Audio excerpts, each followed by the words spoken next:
Her har vi det økonomiske kredsløb. Hvis skatten sættes op, hvordan vil det så påvirke samfundsøkonomien?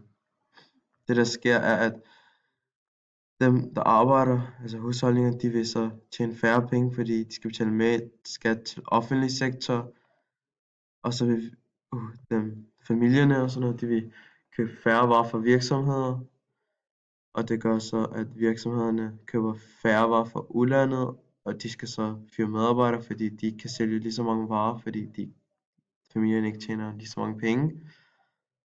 Men samtidig skal offentlig sektor også betale flere penge, fordi der kommer mere arbejdsløse, og skal de betale dagpenge osv. Næste spørgsmål. Hvis skatten sættes ned på lønindkomst, hvordan vil det så påvirke samfundsøkonomien?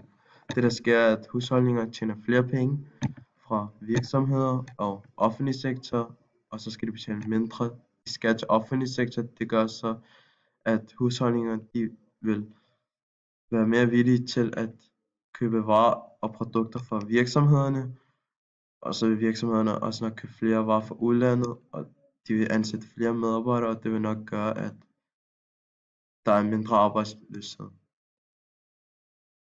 Samtidig skal virksomhederne betale flere penge til offentlig sektor, for når de tjener flere penge, skal de betale mere i skat, og når der er mindre arbejdsløshed, skal offentlig sektor betale mindre til husholdningerne.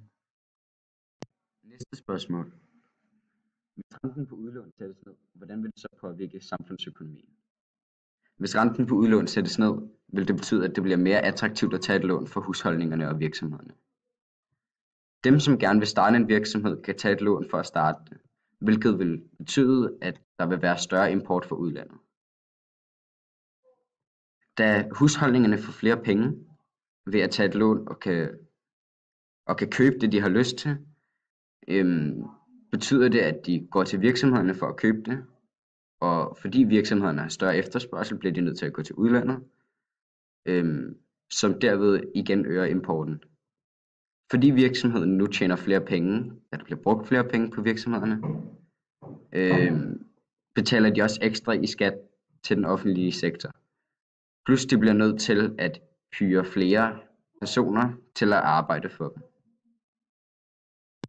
Næste spørgsmål. Hvordan påvirker dagpengereformen økonomien? Ifølge den nye dagpengereform, der blev vedtaget i 2017, betyder det, at dem, der er på dagpenge, må leve for et betydeligt mindre beløb om måneden.